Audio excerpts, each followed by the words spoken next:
Muy buenos días, tengan todos ustedes. Hoy vamos a platicar de un personaje que nos habla mucho acerca de lo que somos nosotros como humanos.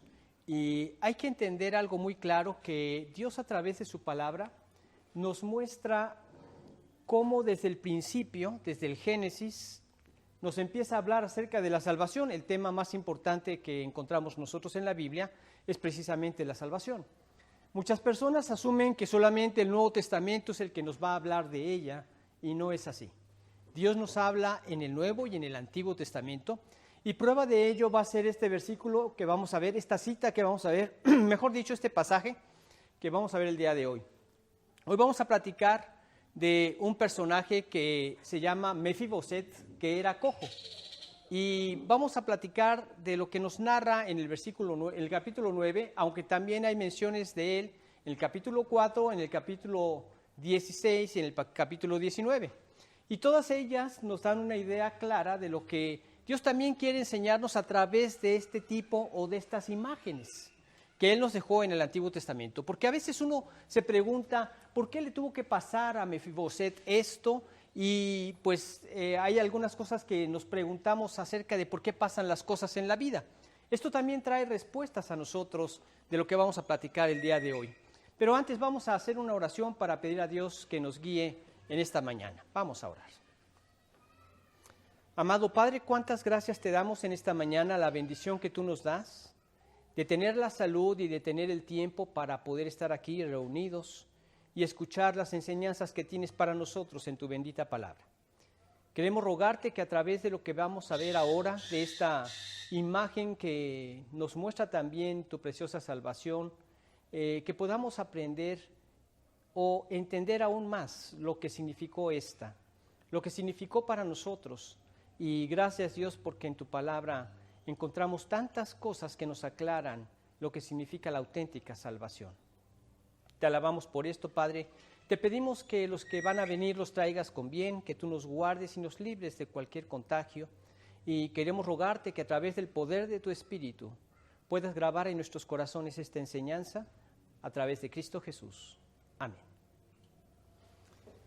Bien, pues vamos a leer el capítulo 9 de Segunda de Samuel, donde encontramos la mayor parte de este pasaje que vamos a platicar el día de hoy. Dice lo siguiente: dijo David, ¿ha quedado alguno de la casa de Saúl a quien haga yo misericordia por amor de Jonatán? Y había un siervo de la casa de Saúl que se llamaba Siba, al cual llamaron para que viniese a David. Y el rey le dijo, ¿eres tú Siba? Y él respondió, tu siervo. El rey le dijo, ¿no ha quedado nadie de la casa de Saúl a quien haga yo misericordia de Dios? Y Siba respondió al rey, aún ha quedado un hijo de Jonatán lisiado de los pies. Entonces el rey le preguntó, ¿dónde está? Y Siba respondió al rey, he aquí, está en casa de Maquir, hijo de Amiel, en Lodebar. Entonces envió el rey David y le trajo a la casa de Maquir, y le trajo de la casa de Maquir, hijo de Amiel, de Lodebar. Y vino Mefiboset, hijo de Jonatán, hijo de Saúl, a David, y se postró sobre su rostro e hizo reverencia. Y dijo David, Mefiboset, y él respondió, he aquí tu siervo. Y le dijo David, no tengas temor, porque yo a la verdad haré contigo misericordia por amor de Jonatán tu padre, y te devolveré todas las tierras de Saúl tu padre, y tú comerás siempre a mi mesa. Y él inclinándose dijo, ¿quién es tu siervo para que mires a un perro muerto como yo? Entonces el rey llamó a Siba, siervo de Saúl, y le dijo, todo lo que fue de Saúl y de toda su casa yo lo he dado al hijo de tu señor. Tú pues le labrarás las tierras, tú con tus hijos y tus siervos, y almacenarás los frutos, para que el hijo de tu señor tenga pan para comer. Pero Mefiboset, el hijo de tu señor, comerá siempre a mi mesa. Y tenía Siba 15 hijos y 20 siervos. Y respondió Siba al rey, conforme a todo lo que ha mandado mi señor el rey a su siervo, así lo hará tu siervo Mefiboset. Así lo hará tu siervo. Mefiboset, dijo el rey, comerá a mi mesa como uno de los hijos del rey. y tenía Mefiboset un hijo pequeño que se llamaba Micaía. Y toda la familia de la casa de Siba eran siervos de Mefiboset. Y moraba Mefiboset en Jerusalén, porque comía siempre a la mesa del rey y estaba lisiado de ambos pies. Bien, tuve que sacar los lentes de emergencia, disculpen, no tienen muy buen agarre. Pero acá tengo buen agarre. Vemos en esta parte cómo Saúl había sido el rey de Israel y por mucho tiempo hizo las batallas del pueblo y había ganado las batallas para el pueblo, y de repente vemos que David no cumple la palabra de Dios, y esta fue la razón por la que finalmente Dios lo depuso de ser rey para darle el reino entonces a David. Ahora, cuando tiene esta guerra contra los filisteos y finalmente muere Saúl con sus hijos, entonces uno empieza a ir atando ciertos cabos para darse uno cuenta, porque hubo uno que cuando en el momento en que llega la noticia de que el rey había muerto y sus hijos habían muerto y el ejército de Israel había sido vencido, entonces mucha gente huyó de los diferentes lugares de Israel que fueron tomados por los filisteos. Y entonces en eso vemos que la nodriza agarra a Mefiboset y se lo lleva. Pero al llevárselo por la premura se le cae y queda lisiado de los pies. Y yo cuando leía esto yo decía, chispas, qué mala suerte de pobre Mefiboset, porque se le cayó y quedó lisiado para toda su vida. Pero entonces vemos ciertas cosas que Dios no se le escapan de las manos, porque Él todo lo tiene planeado y nada ocurre sin que Él lo permita. Ahora, esto que estamos viviendo también nos da paz saber estas cosas, porque sabemos que no son casualidades, que Dios lo permitió y lo permitió con un propósito. Y recordemos que siempre los propósitos de Dios son eternos. Nosotros vemos las cosas hasta donde llegan nuestros ojos, ¿verdad? Decía un amigo, hasta donde llegan nuestras narices, o sea, tenemos la vista muy, muy corta. Pero Dios lo ve todo conforme al eterno, y conforme al eterno a Él le preocupa la salvación de cada corazón. Y le preocupa el crecimiento espiritual de cada uno de sus hijos y el servicio que cada uno de sus hijos le puede otorgar a Dios para este propósito de salvación. A esto es a lo que nos referimos cuando decimos la extensión del reino de los cielos aquí en la tierra. Es la extensión del gobierno de Dios en cada corazón que lo recibe como su Señor y Salvador, como lo que Él es, el Rey, quien manda, quien gobierna. Esto es Cristo y esto es lo que quiere hacer en nuestras vidas.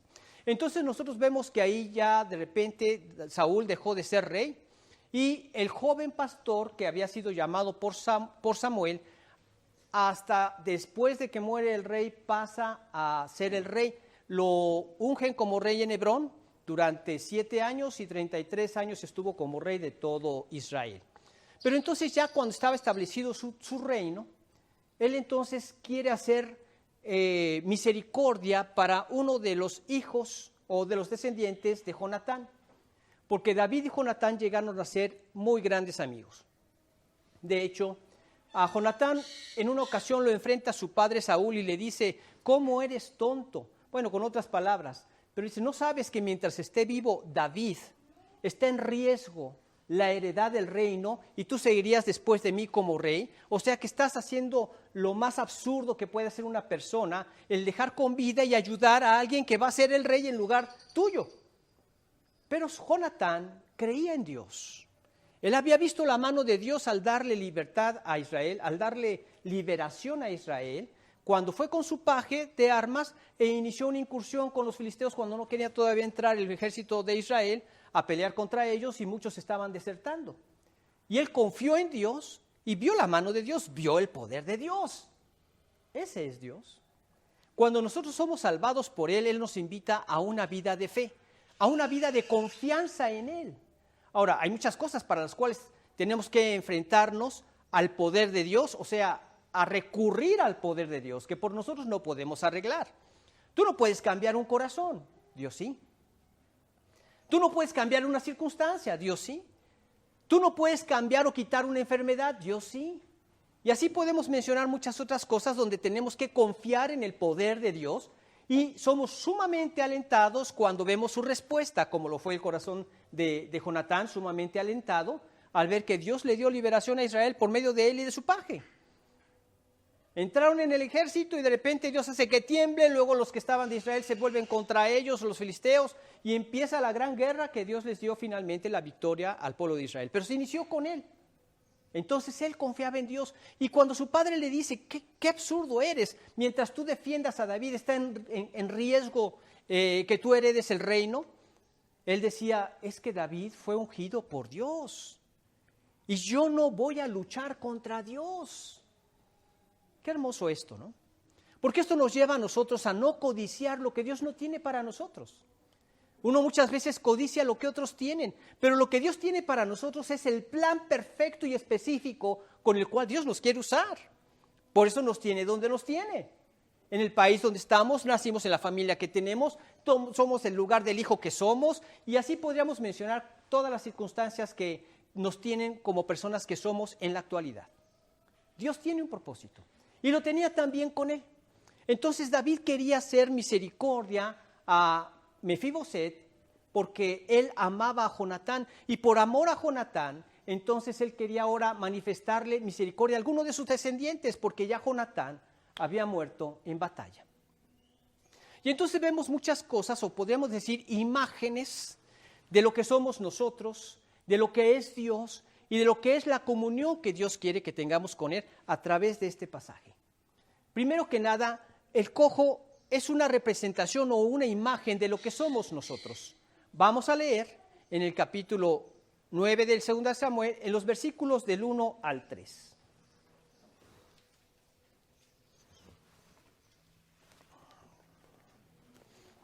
Dice lo siguiente: dijo David, ¿ha quedado alguno de la casa de Saúl a quien haga yo misericordia por amor de Jonatán?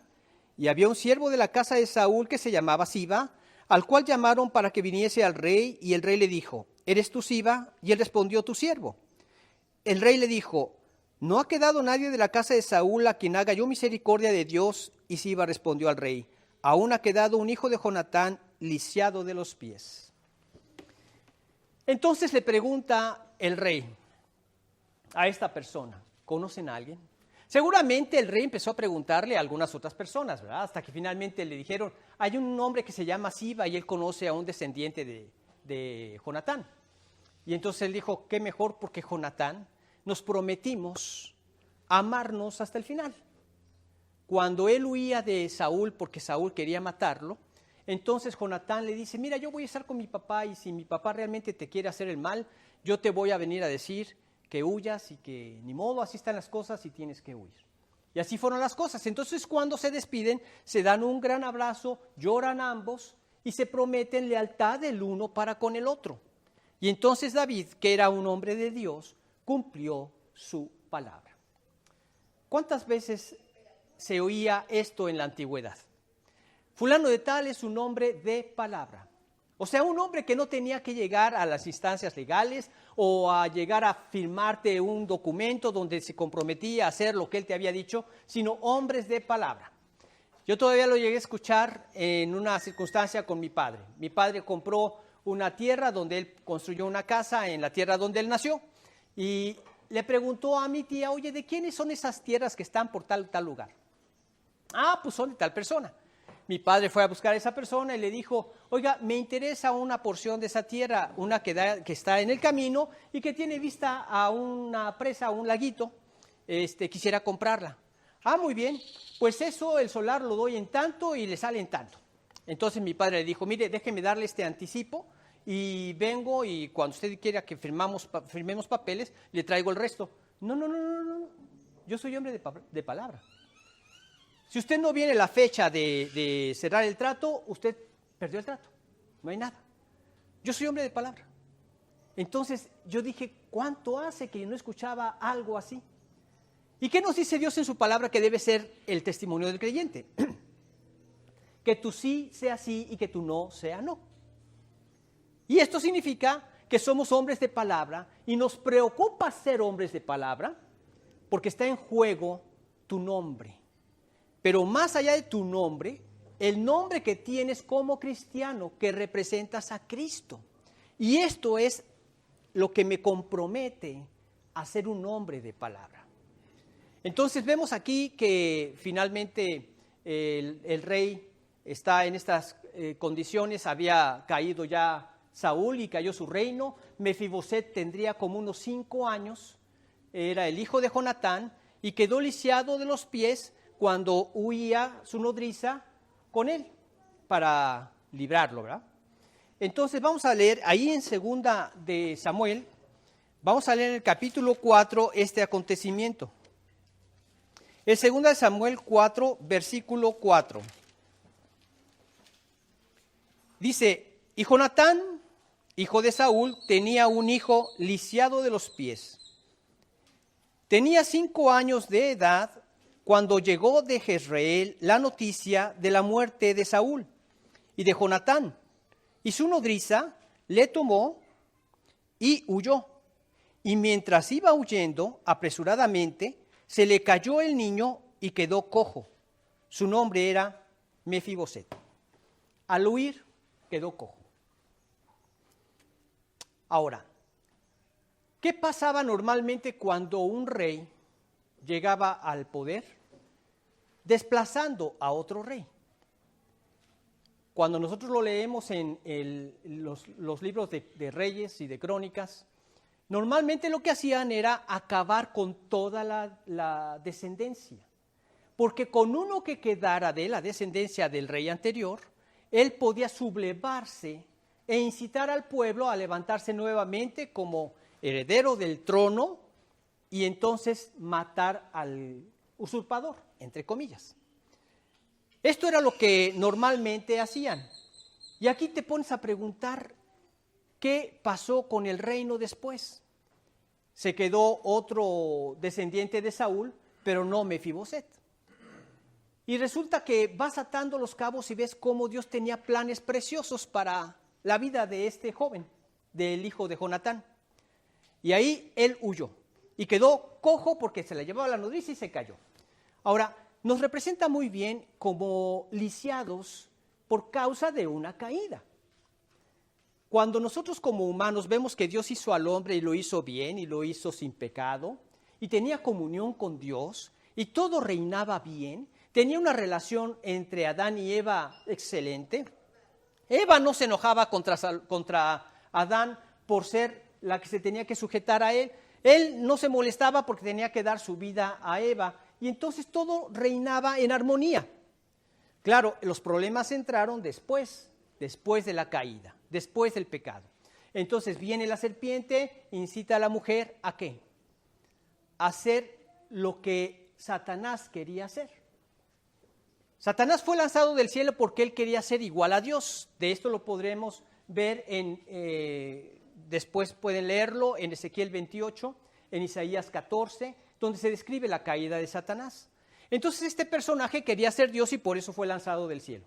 Cuando llega a tentar a Adán y Eva, y en este caso a Eva primeramente, le dijo, no, sino que sabe Dios que si comen de este árbol, van a ser abiertos sus ojos y serán semejantes a Dios, conociendo el bien y el mal. Semejantes a Dios. Y a partir de ese momento, cuando el hombre pecó, hasta la fecha, generación tras generación, cada ser humano que vive tiene esto en su interior.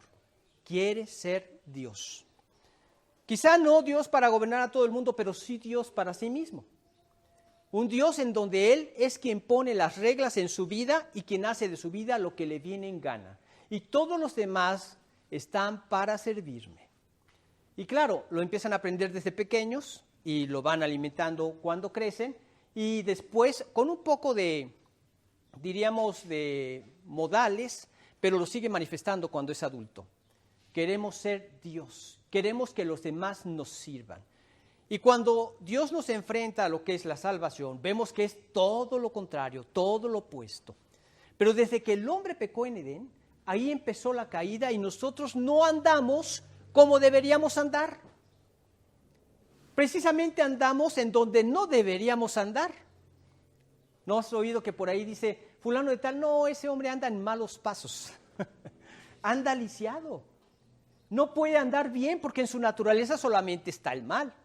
Y nosotros vamos a leer ahorita en Gálatas 5, de los versículos 19 al 21, cómo se nos describe las debilidades que tenemos como humanos lisiados por la caída.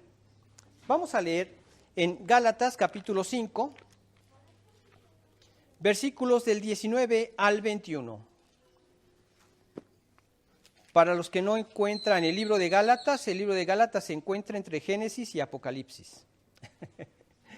Buena ayuda, ¿verdad? Bien, dice, y manifiestas son las obras de la carne, que son adulterio, fornicación, inmundicia, idolatría, hechicerías, enemistades, pleitos, celos, iras, contiendas, disensiones, herejías, envidias, homicidios, borracheras, orgías, y cosas semejantes a estas, acerca de las cuales os amonesto, como ya os lo he dicho antes, que los que practican tales cosas no heredarán el reino de Dios. Este es el egoísmo y el orgullo que tenemos, que nos hace sentir dioses y que es la naturaleza en sí de todo pecado, o la causa en sí de todo pecado, o el ADN que tiene todo pecado. Egoísmo, egoísmo, egoísmo y egoísmo. Ahora, esto es lo que nos mantiene lisiados. Nadie puede conducirse por buen camino así. ¿Quién se puede conducir y pensar que está en buenos pasos cuando es un adúltero?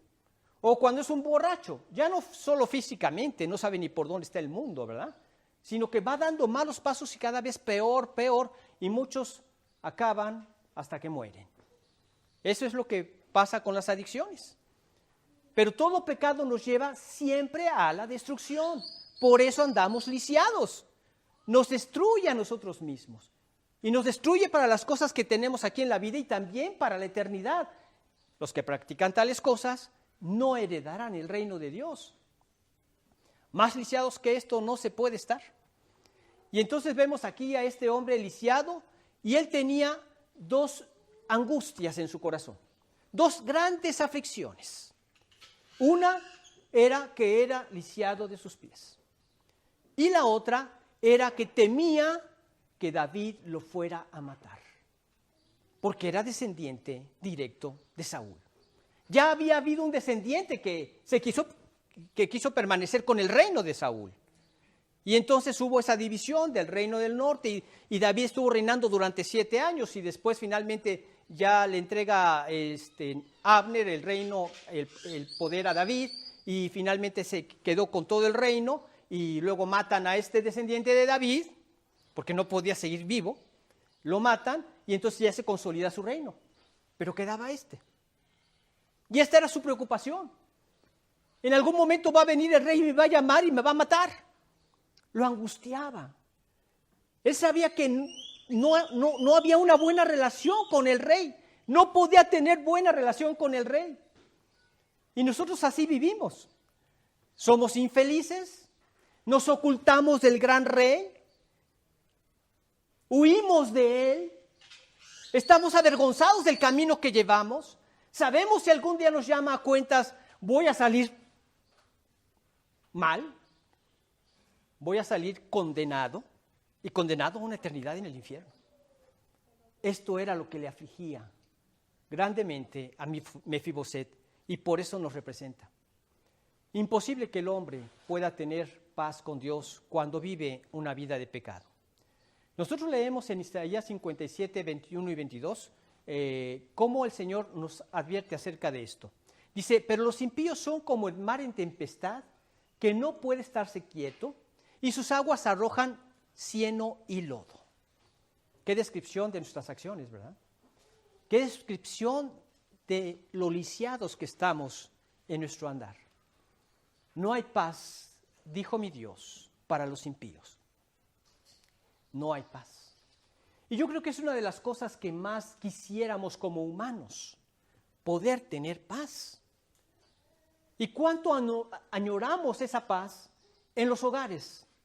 ¿Cuánto quisiéramos ver esa paz entre un esposo y una esposa? Y no constantes discusiones y pleitos que no nada más asfixian la relación y arruinan el corazón de estas personas, sino también afectamos a los demás, a los hijos y a los demás descendientes. No hay nada más hermoso que poder experimentar esa paz, pero solamente hay un lugar donde se puede experimentar. Y eso es hasta que tenemos la paz con Dios. Entonces vemos aquí a Mefiboset cómo nos representa en el estado de lisiados de los pies. Pero también vemos cómo la invitación del rey a un cojo representa a Dios. Vamos a leer de los versículos 4 al 8 del capítulo 9. Dice lo siguiente: entonces el rey le preguntó, ¿dónde está? Y Siba respondió al rey, he aquí está en casa de Maquir, hijo de Amiel, en Lodebar. Entonces envió el rey David y le trajo de la casa de Maquir, hijo de Amiel, de Lodebar. Y vino Mefiboset, hijo de Jonatán, hijo de Simei, a David. Y se postró sobre su rostro e hizo reverencia. Y dijo David, Mefiboset, y él respondió, he aquí tu siervo.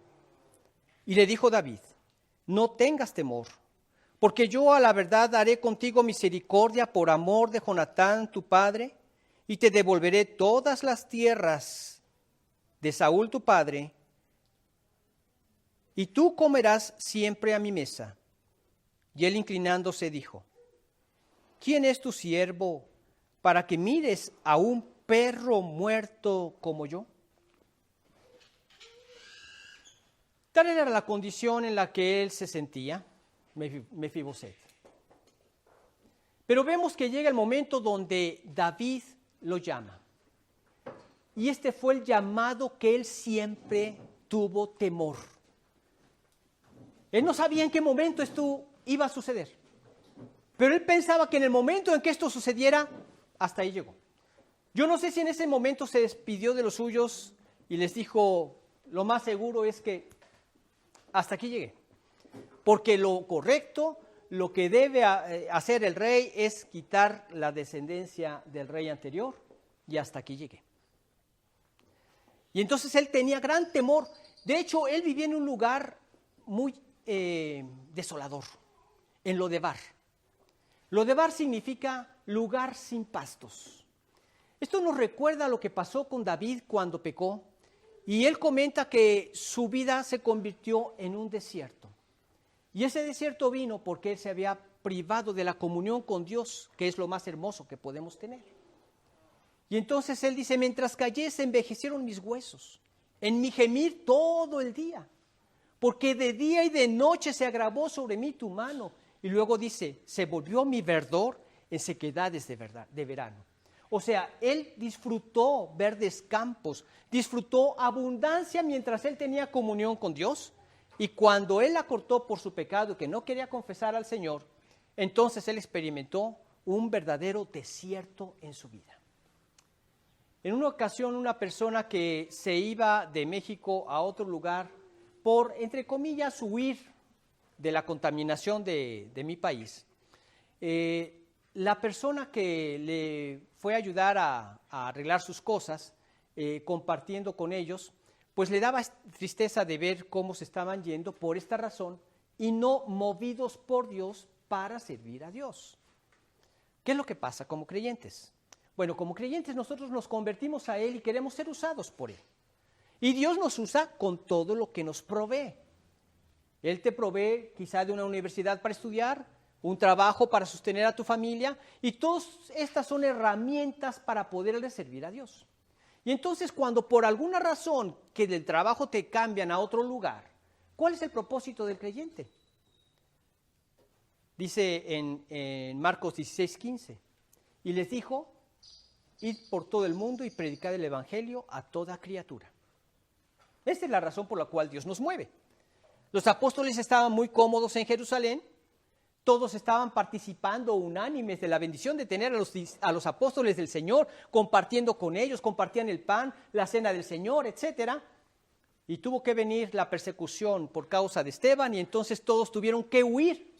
Y cada uno huyendo a los diferentes lugares, lo que hacían era predicar la palabra de Dios y llevar a cabo lo que Dios les había pedido desde un principio, como lo leemos en Mateo 28, del 20 en adelante.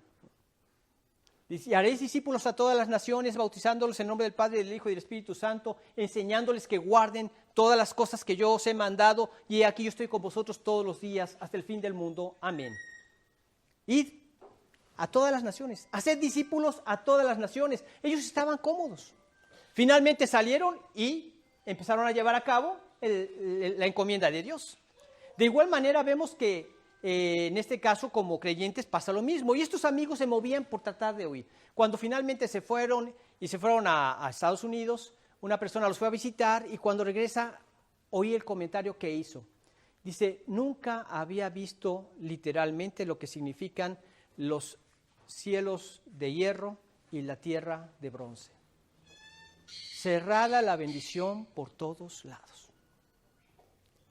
Entonces este hombre vivía en este lugar, Lodebar, lugar sin pastos. Nos habla no solo de la situación que él vivía físicamente hablando, ¿no? Sino de todo lo que trae todos estos temores. Como humanos vivimos en esos temores. ¿Cuál es el gran temor que han usado los medios para meter a toda la humanidad? La pandemia. ¿Y qué es lo que te meten? Mira, en los diferentes noticieros tienen la consigna de no dejar pasar un cierto tiempo sin hablar de la pandemia y dar noticias trágicas de la pandemia para que la gente esté aterrada por la pandemia. Lo que Dios quiere es que no tengamos temor. Y uno dice, ¿cómo vamos a estar sin temor si mira todo lo que sacan las noticias? Bueno, pues deja de ver si te trae este temor las noticias. Pero tú confía en Dios. Llénate de su palabra. Comparte su evangelio. Sí, ya está más que cantado, ya la canción, como dice un amigo, ya no sabemos la canción. Pues ponla en práctica, sí, no te digo que seas irresponsable. Sí, está bien, usa la mascarilla, guarda el distanciamiento, lávate las manos, etcétera. Todo lo que ya sabemos que hay que hacer. Está bien, pero no vivas en pánico, no vivas aterrado. Ahora, ¿cuál es la forma de no vivir aterrado? Confiando en Dios. Precisamente cuando leemos en 1 de Juan 4:18 que dice, en el amor no hay temor, sino que el perfecto amor echa fuera el temor. Porque el temor lleva en sí castigo, de donde el que teme no ha sido perfeccionado en el amor. Lo que quiere decir este versículo es, todos aquellos que ya han sido perfeccionados en Cristo por la salvación que tenemos, ya no tenemos temor de lo que pueda pasar. Ya tenemos asegurada la relación con Dios y la vida eterna que Él nos dio por medio de Cristo. Entonces, cuando tú estás seguro de tu salvación, ¿qué temer? Cuando leemos en Romanos 8:31 que dice, si Dios es por nosotros, ¿quién contra nosotros? Si Dios es por ti. Ahora, cuando tú lees su palabra, por eso es bien importante que como creyentes leamos su palabra. Leemos en Romanos 10:17 que dice, así que la fe es por el oír y el oír por la palabra de Dios. Entonces nosotros podemos ver que lo que nos dice es que a través de la palabra crece nuestra fe, nuestra confianza, vas viendo el poder de Dios y conoces entonces que Dios creó todas las cosas y comprendes entonces que Dios nutre toda su creación y conoces entonces que Él la sustenta. Y Él que creó todas las cosas, ¿tú crees que se le escapa de su control este virus? Nada se le escapa de control, nada. Mira cómo estando en vida sometió la enfermedad y sometió la muerte, porque Él tiene poder sobre todas las cosas. Entonces esto nos libera del temor. Dicho sea de paso, también el que tú no estés en temor te favorece en cuanto a tu sistema inmune. Se fortalece tu sistema inmune. Entonces el mundo quiere que estés aterrado, que vivas en temor. Dios quiere que no. Pero ¿cómo vivir sin temor cuando no se tiene relación con Dios? Hay muchas cosas por las cuales temer. Y aquí tenemos a este hombre viviendo en este lugar, lugar sin pastos. ¿Para qué David buscó a un cojo? Según lo que leímos, por varias razones. Primero que nada, quería compartirle, mostrarle la bondad de Dios. Dice, quiero hacer bondad contigo. Leamos el versículo 3 de nuestro texto. El rey le dijo, ¿no ha quedado nadie de la casa de Saúl a quien haga yo misericordia de Dios? Él quería mostrarle la bondad de Dios. tu padre, Jonatán y yo hicimos un pacto ante Dios. Y yo quiero mostrar esa misericordia que le prometí a él. Porque nos prometimos fidelidad, nos prometimos amor, nos prometimos ayuda, no solo entre nosotros, sino también para nuestros descendientes. Y yo soy un hombre de palabra. Y voy a cumplir mi palabra contigo como descendiente de Jonatán. No te voy a matar. Mereces la muerte para quitar yo todo tipo de peligro. Pero no te voy a dar lo que mereces, sino lo que no mereces. Nosotros, todo ser humano que no tiene relación con Dios, merece la muerte.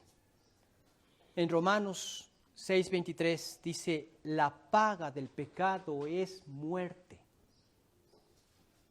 Y el alma que pecare, esa morirá. Todo hombre pecador está separado de Dios. Y si muere en ese estado, queda separado eternamente en el infierno. Merecíamos la muerte como este hombre. Y aquí David le dice, yo quiero mostrarte misericordia.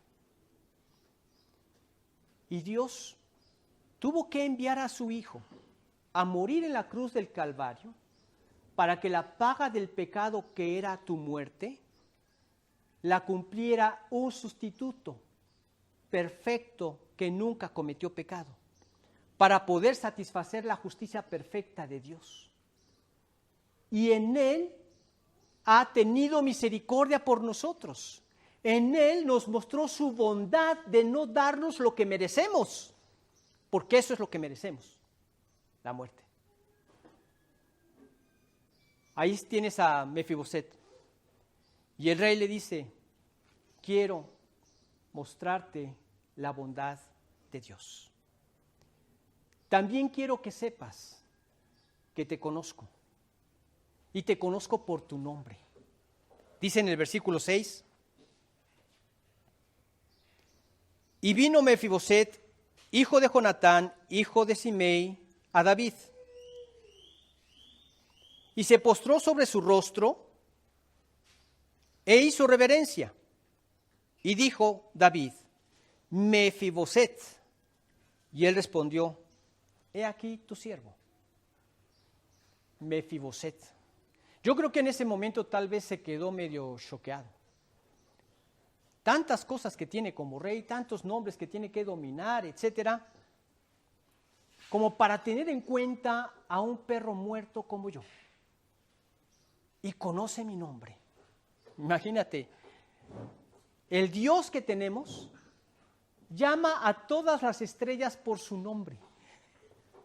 Nosotros en la escuela quizá te enseñaron algunas constelaciones, pero llamar a todas las estrellas por su nombre. Sí, muchas veces hay personas que llegan a la iglesia y no se aprenden ni siquiera los nombres de los creyentes que somos. Y ahí los tienes, ¿verdad? Hermanito, saludos a la hermanita, y así, porque esto es lo que nos ayuda a tenerlos que memorizar. Yo te aseguro que cuando tú empieces a orar por todos los miembros de la iglesia, se te quedan grabados los nombres y puedes llamar a cada uno por su nombre. Pues Dios conoce por su nombre a cada una de las estrellas y nos conoce a todos nosotros por nuestro nombre. Y lo que significa es que Él conoce todo lo que somos, todo lo que hacemos. Y Él quiere que seamos sus hijos. Le quiso decir que lo conoce por su nombre. Ahora, imagínate, ahí está Él y lo conoce por su nombre. Yo no me imagino cómo Él se postró hasta sus pies, pero yo creo que estaba temblando porque no sabía lo que le venía. Pero ahí en ese momento también Él buscó a este cojo para quitar sus temores. ¿Cuánto tiempo vivió en el temor de que podría llegar a llamarlo el rey para matarlo? Hasta ese momento fue que pudo ser liberado de sus temores. Y entonces vemos en el versículo 7 que dice, y le dijo David, no tengas temor, porque yo a la verdad haré contigo misericordia por amor de Jonatán tu padre, y te devolveré todas las tierras de Saúl tu padre, y tú comerás siempre a mi mesa. No temas, porque te voy a hacer bien. En eso él se vio liberado de una tremenda carga. De esas dos cosas que le afligían, ya una quedó liberado. Era muy fuerte. El gran temor era muy fuerte. Nosotros como hombres también teníamos un gran temor. El gran temor de llegar a la presencia de Dios. ¿Qué pasaría si hoy tuvieras que morir? Y lo que quiero que meditemos es que cuando Dios nos llame a su presencia, el momento es muy sorpresivo. Hay quienes mueren ya de ancianos, pero hay quienes mueren de bebés, de niños, de adolescentes, de adultos, de todo tipo de personas mueren. Había un predicador que decía que cuando él era joven, vivía en un lugar donde había una gran iglesia, en donde cada vez que moría alguna persona de esa población, de la iglesia daban tantas campanadas como años habían tenido. Entonces él solía contar cada campanada para darse cuenta de qué edad murió el difunto. Y en ese momento oía 50 campanadas, 60 campanadas, él se sentía liberado. Todavía falta mucho, pero a veces oía 7 campanadas, 3 campanadas, 10 campanadas. Esas eran los que más le angustiaban, porque él sabía que si llegaba el momento en que él fuera a partir, tenía el gran temor de enfrentarse con Dios. No había arreglado sus cuentas. Si hoy murieras así como estás, si viniera de sorpresa, y quiero subrayar en esto, no como tú quieres llegar a ser, no la clase de creyente que quieres ser, o algún día llegará el momento en que me voy a convertir a Dios. No, así como estás. ¿Tienes temor a enfrentarte con Dios? Si no has resuelto tu eternidad con Dios a través de arrepentirte y rendir tu voluntad a Cristo, entonces hay temor. Si ya lo hiciste en el amor, no hay temor. Porque el perfecto amor, que es el que Dios nos mostró en Cristo y obtuvimos por su salvación, echó afuera el temor. El temor llevaba el castigo conllevaba el castigo eterno de la perdición. Por eso el que teme no ha sido perfeccionado en el amor, no ha conocido la salvación. Nosotros hemos conocido la salvación, hemos sido salvados por Dios y quitó todo temor, lo echó fuera. Y entonces el rey nos dice, no hay nada que temer, estamos a cuentas. ¿Y sabes qué es lo que te separa de la gran bendición que yo tengo para tu vida en la eternidad? Es un latido del corazón. Y yo decido cuándo. Y yo decido la manera. Hay paz en el corazón. Porque yo conozco que no es un Dios tirano. No es una persona malvada. No, Él siempre va a buscar lo mejor para cada uno de nosotros. Lo mejor nos espera finalmente allá en el cielo. Pero mientras tanto aquí nos quiere usar, que fue el caso que comentaba Pablo en su corazón, ¿verdad? Yo no sé qué escoger, si quedarme y seguir predicando el Evangelio o partir y estar con Cristo, lo cual para mí sería muchísimo mejor. Partir y estar con Cristo. Cuando mueres, partes a la eternidad con Dios. Pero llega finalmente y le dice el rey, Mefiboset, ahí estaba, ¿no? ¿El espadazo o la liberación? No temas. Te voy a hacer bien por amor a Jonatán. ¿Qué clase de amor tan fiel? El término que se usa ahí para el amor entre ellos era un amor de fidelidad. Y nosotros recibimos el amor de Dios en Cristo Jesús. Qué amor tan grande. lo dio por nosotros. Tenemos entonces a Mefiboset y el rey le dice, no temas. En el 8 vemos, te bendeciré por amor a Jonatán. Dice en el 8, y él inclinándose dijo, ¿quién es tu siervo para que mires a un perro muerto como yo? ¿Quién soy yo para que me mires? No, no es por ti. En realidad no es por ti. Es por el amor que le tengo a Jonatán. Que quiero bendecirte por amor a Jonatán. Quiero devolverte todo lo que has perdido por amor a Jonatán. Quiero que sepas que has perdido mucho. Lo tenías perdido todo. Eras un perdido. Pero te quiero bendecir por Jonatán y devolverte todo lo que era suyo. Quiero darte paz. Quiero darte bendición. Quiero consolarte. Y no es eso lo que Cristo hace a nosotros cuando venimos a sus pies.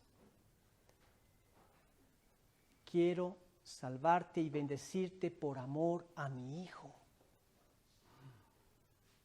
Padre, haz que estos estén conmigo para que seamos uno, tú en mí y yo en ellos, seamos perfectos en unidad por toda la eternidad. ¿Qué pasaría si se te apareciera el Señor y te dijera, quiero bendecirte por amor a mi Hijo? No, Señor, pero es que tu bendición no es la que yo quiero. La quiero, sí, para cuando llegue a la eternidad o cuando esté a punto de morirme, pero ahorita yo quiero mi propia bendición. Compréndeme, soy carne. Y como carne, pues, digo, tú me hiciste hombre y me gustan las mujeres, así es que yo así soy y pues espérame tantito, nada más déjame satisfacer mi carne. O Señor, los amigos, tú sabes, somos más alegres cuando estamos con los tragos. Más adelante, ya cuando esté a punto de morirme, entonces sí, bendíceme con tu bendición. Mientras yo me quiero bendecir con mi bendición.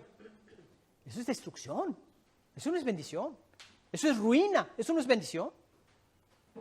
Pero así somos. Y si no somos cambiados por el poder de Dios mediante Jesucristo, si seguimos cegados por el pecado y cada vez con mayor destrucción. Por eso dio a su Hijo y nos dice, te quiero bendecir en mi Hijo. Pero ¿quién soy yo? ¿Un perro muerto? Qué bueno, porque bienaventurados los pobres en espíritu, porque de los tales es el reino de los cielos. Hasta que te sientes en bancarrota espiritual, que sabes que no hay nada que tú puedas hacer para salvarte, que no hay mérito alguno en ti para lograr la salvación, estás listo entonces para la misma. Porque es a través de un regalo que te voy a dar, pura gracia. Mereces la muerte, Mefiboset, pero yo te voy a salvar por gracia. Merecíamos la muerte, pero Dios nos dio la salvación en Cristo por pura gracia. No merecíamos la salvación, merecíamos muerte, merecíamos condenación. La gracia de Dios. Y ahí tenemos entonces a un cojo que nos representa, a un rey llamando al cojo que representa el amor de Cristo, llamándonos a nosotros como pecadores. Pero también tenemos a un cojo a la mesa del rey que representa la comunión con Dios. Vamos a leer de los versículos 9 al 13.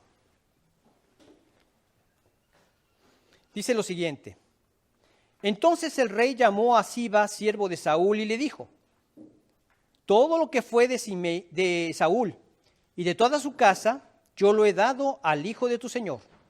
Tú pues labrarás las tierras tú con tus hijos y tus siervos, y almacenarás los frutos para que el hijo de tu señor tenga pan para comer.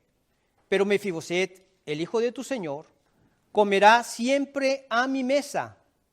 Y tenía Siba 15 hijos y 20 siervos. Y respondió Siba al rey: conforme a todo lo que ha mencionado mi señor el rey a su siervo, así lo hará tu siervo. Mefiboset, dijo el rey, comerá a mi mesa como uno de los hijos del rey. Y tenía Mefiboset un hijo pequeño que se llamaba Micaía. Y toda la familia de la casa de Siba eran siervos de Mefiboset. Y moraba Mefiboset en Jerusalén, porque comía siempre a la mesa del rey y estaba lisiado de ambos pies. En este momento vemos la misericordia que le quería mostrar a Mefiboset. El rey le entregó todo lo que era suyo, todo lo que había perdido. Todo lo que era de Saúl se lo dio a Mefiboset. Tenía que haber sido muchas tierras porque él era el rey anteriormente y todo se lo entregó. Pero le dijo, ahora comerás a mi mesa. Fíjense muy bien en esto. Cuando más adelante el hijo de David, Absalón, quiere usurpar el reino, sale Saúl para evitar una gran guerra en ese momento y que se muriera tanta gente en este lugar, y sale de ahí. Entonces llega Siba y le trae provisiones al rey y a su ejército. En eso que estaba recibiendo estas provisiones, le dice, ¿y Mefiboset? No, señor, él dijo que ahora Dios le iba a devolver el reino que le pertenecía a él de parte de Saúl. Injuriándolo, mintiendo. Y el rey le dice, quédate con todas las tierras, ahora te pertenecen a ti. ¿Se habrá equivocado el rey? Entonces vemos más adelante que se desata la guerra. Finalmente el ejército de David vence al ejército y matan a Absalón y regresa el rey. Y entonces, ¿quién llega a recibir al rey? Mefiboset. No se había rasurado, no se había bañado, no había cambiado sus ropas, estaba en grande angustia por el rey. Y le dice, Mefiboset, ¿por qué no habías venido a ayudarme cuando yo me iba huyendo de Absalón? Oh rey, Siba me engañó y no me pudo ayudar, no me quiso ayudar a subirme a un caballo para venirte a recibir, porque tu siervo es cojo. Pero yo sé que tú eres como un ángel de Dios. Bueno, he decidido que se dividan los bienes. ¿Y qué le dice Mefiboset? Señor, déjalo que se quede con todo. Lo más importante es yo volver a tener comunión contigo y volverme a sentar a tu mesa. Eso es lo más valioso para mí. Los bienes no me importan. Y eso es lo más valioso para un hijo de Dios, para un creyente. Nosotros tenemos comunión con Dios. ¿Disfrutas esa comunión? A través de su palabra te mueve a sus delicias eternas. Te das cuenta de la gran bendición de haber sido librado de tu condenación eterna, pero también de tu naturaleza pecaminosa y destructiva. Y que cada vez te lleva más a su imagen, donde recibes más bendición de parte de Dios. Una relación matrimonial abundante, hijos con amor abundante, y todo lo hace más enorme el Señor, pero todo porque cultivas una comunión con Él. Por eso quieres ser más semejantes a Él. Y esto se va absorbiendo a través de su palabra. Entonces, vemos aquí ese momento donde llega y le da todas las cosas y le dice, ahora vas a estar comiendo a mi mesa. Lo más grande que podemos tener es una comunión con Dios. El pecado nos tenía separados. Para eso fue necesaria la sangre de Cristo. Por eso la derramó en la cruz.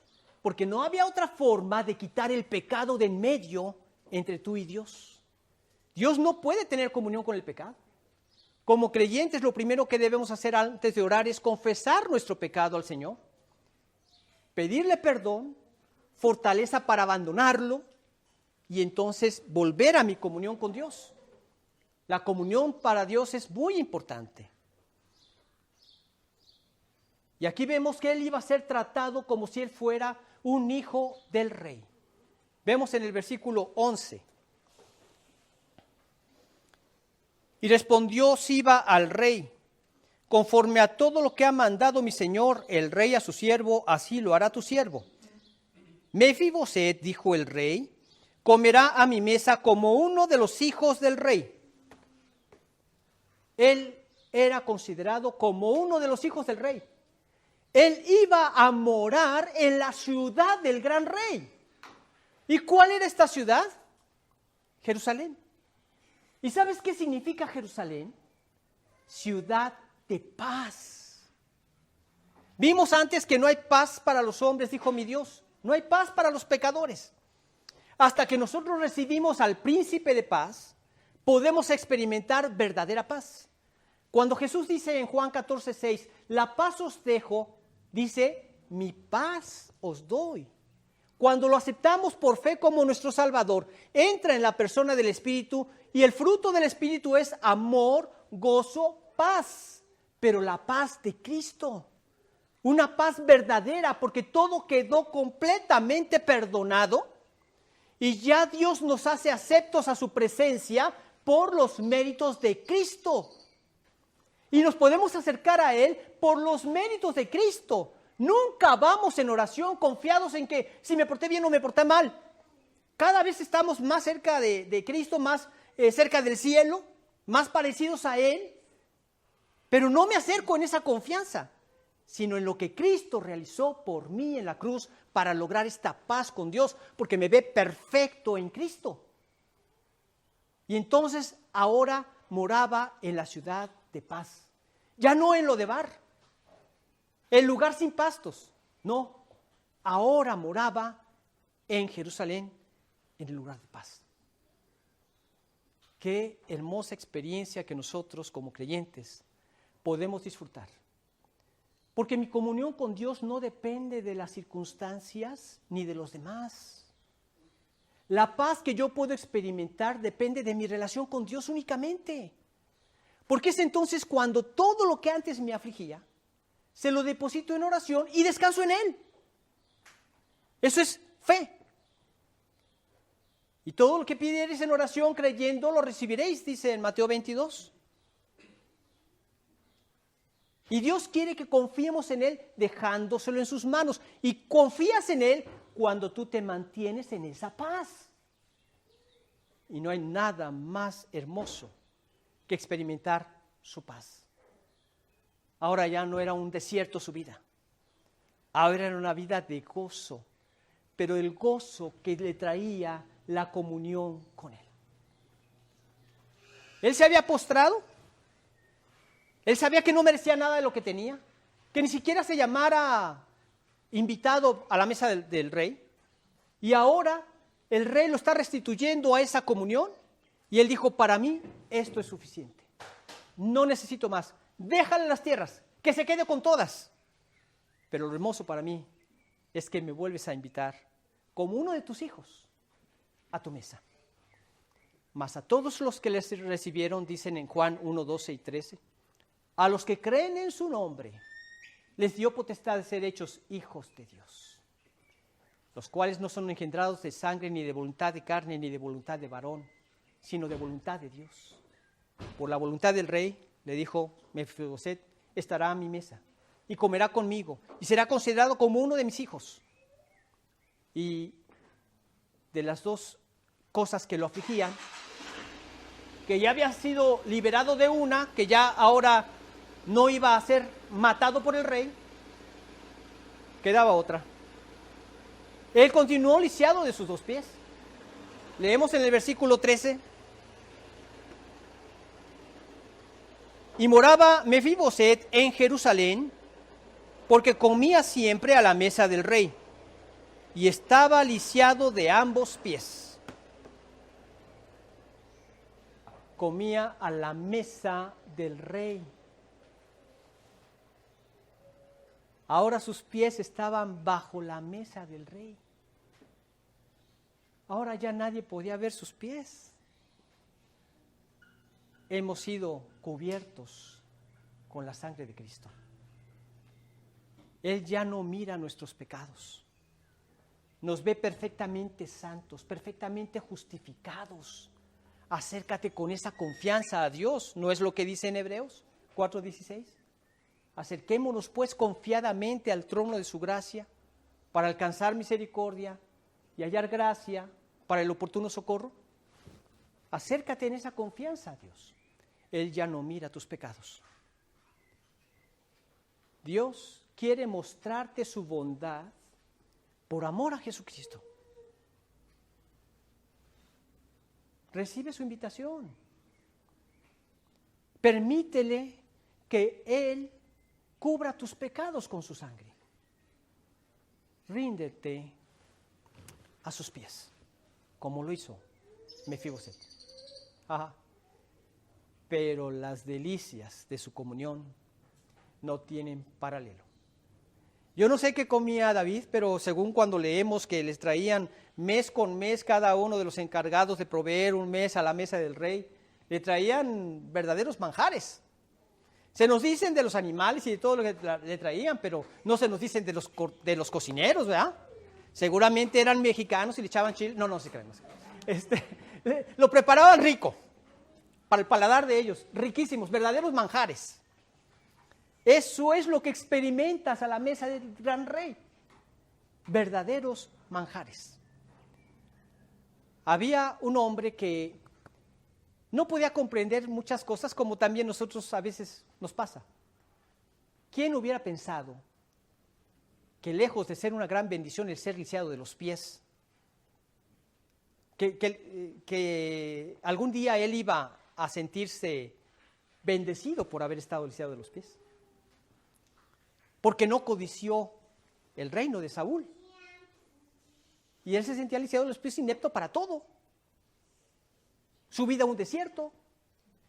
Y fue entonces a él que Dios lo pudo bendecir, trayéndolo el rey a su mesa. Entonces, ata los cabos y ves que en Dios todo había un propósito. Entonces este hombre se preguntaba por qué pasaban las cosas. Y era tal su angustia que un día tuvo un sueño en donde se veía él acompañado de otra persona que iban a visitar a un granjero. Esta persona tenía una chocita muy vieja y los invitó a pasar ahí. El señor tuvo que salir a hacer alguna diligencia y entonces su amigo de este hombre le prende fuego a la choza y se van. Después de incendiarla, se van. Entonces él se quedó extrañado. ¿Qué está pasando con este hombre, no? Luego llegan a otra casa que les ofrecen de comer. El dueño de la casa estaba muy contento porque un enemigo suyo le había devuelto una copa de plata que le había robado. Entonces, cuando ya se despiden, sin darse cuenta el dueño, este hombre agarra la copa de plata y se la lleva. Y se queda él, pues, ¿qué le está pasando a esta persona? Y de repente llegan a otra casa donde había un señor muy contento que vivía con un hijo joven, hermoso, y que disfrutaba mucho porque era muy diligente en lo que el padre le pedía. Un día, saliendo con este joven cerca de un despeñadero, el hombre lo empuja y se cae el despeñadero y se mata. Hasta que finalmente dice, oye, ¿qué te pasa? Y en ese momento cambia el rostro de la persona y ve el rostro de un ángel. ¿Un ángel? ¿Tú hiciste todo eso? ¿Por qué? ¿Tú eres un ángel y eres un incendiario, un asesino y un ladrón? Y le dice, no son las cosas como tú las ves. Este hombre al que le quemamos la casa, había en la pared un gran tesoro de sus ancestros, con el cual él hizo una casa mucho más grande y hermosa. Al joven que le quitamos la copa, su enemigo se la había envenenado y lo pensaba matar. Y Y el jovencito que nosotros despeñamos era un hombre que al llegar a grande se iba a juntar con malas compañías e iba a ser un ladrón y un borracho. Le evitamos esa pena al papá y este jovencito, por niño, está en el cielo. Entonces él dice, hay veces que no comprendemos las cosas que Dios hace, ¿sí? No podemos comprender por qué permitiste esta pandemia, por qué se han muerto tantos pastores, tantos creyentes. Y yo te pregunto, ¿en dónde están? En la mesa auténtica del gran rey, disfrutando de la gloria de Dios, disfrutando de su comunión eterna. No sabemos qué plan tenga Dios para nosotros, pero el que tenga, ese es el que debemos estar determinados a poner en marcha en nuestras vidas. Así como somos, lo que tú eres. Eres esposo o eres esposa, eres padre, eres abuelo, lo que seas, como eres, Dios tiene un plan para ti y Dios te quiere usar. Y la manera como te quiere usar es impactando a otros corazones al dejar a Cristo vivir tu vida. Como Él es. ¿Cómo es Él? Misericordioso. Nos perdonó. ¿Cuánto nos perdonó? 10,000 talentos, más o menos. ¿Cuánto quiere que perdone? 100 denarios. Cuidado, porque decir he perdonado no es perdón hasta que es arreglada la relación, ¿sí? No es perdón de manera unilateral, no. En una ocasión, unas chicas que eran cuñadas, pues sí, cuñadas, se habían enemistado, creyentes las dos, y estando en la mesa a punto de cenar la cena de fin de año, una de ellas dijo, voy a escribirle un recadito. Y le escribe, no sabes cuánto me duele que estemos enemistadas tú y yo.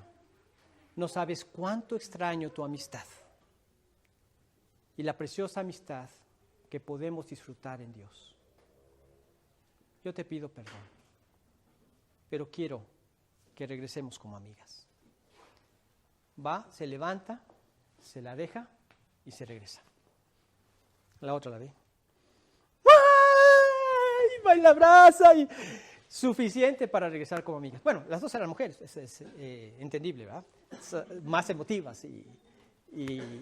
Pero lo bonito es que se abrazaron y volvieron y arreglaron. ¿Sí? No es hasta que se arreglan las cosas. O sea, pedimos a Dios. Otra cosa muy diferente es que la otra haya agarrado el papelito y no puede ser más, ¿no? Ahí no se puede hacer más. Pero vamos mostrando el carácter de Cristo. Él tiene el propósito de que le sirvamos aquí. Por eso nos tiene todavía aquí. Pero ten en mente, cuando tengas que hacer algo que glorifique a Dios y que te cueste, cuando tengas que hacer algo que tengas que morir a ti mismo para la gloria de Dios, piensa que un día vamos a darle cuentas a Dios. Y vamos a estar con Él en la eternidad. Y que quizá esas cosas me están privando de esa comunión preciosa con Él. Deshazte de esto. Libérate de esos lastres. Libérate de esas tierras. No importan. Importa más tu comunión con Dios. Vamos a orar. Amado Padre, cuántas gracias te damos por este pasaje que nos permitiste estudiar en esta mañana. Y agradecemos ampliamente el habernos dado a tu Hijo amado Jesucristo. Y que por amor a Él tú nos has dado el perdón de nuestros pecados. Nos has hecho tus hijos. Nos permites tener comunión contigo. Y un día estaremos compartiendo esa comunión por toda la eternidad. Te alabamos por lo que has hecho por nosotros en Cristo Jesús. Por toda tu misericordia, por toda tu gracia y por todo tu amor. Te pedimos, Señor, que en estos tiempos de pandemia puedan ser movidos nuestros corazones para poderles presentar estas buenas noticias a las personas que aún no te conocen. Gracias porque también nos permites meditar en nuestros caminos y arreglar lo que está mal. Te pedimos que en una vida en comunión contigo nos permitas atraer a los que nos rodean a venir a tus pies, como este hombre, a venir a tus pies. Te pedimos tu bendición a través de Cristo Jesús. Amén, Señor. Que tengan un excelente domingo. Primero Dios, nos vemos el próximo domingo.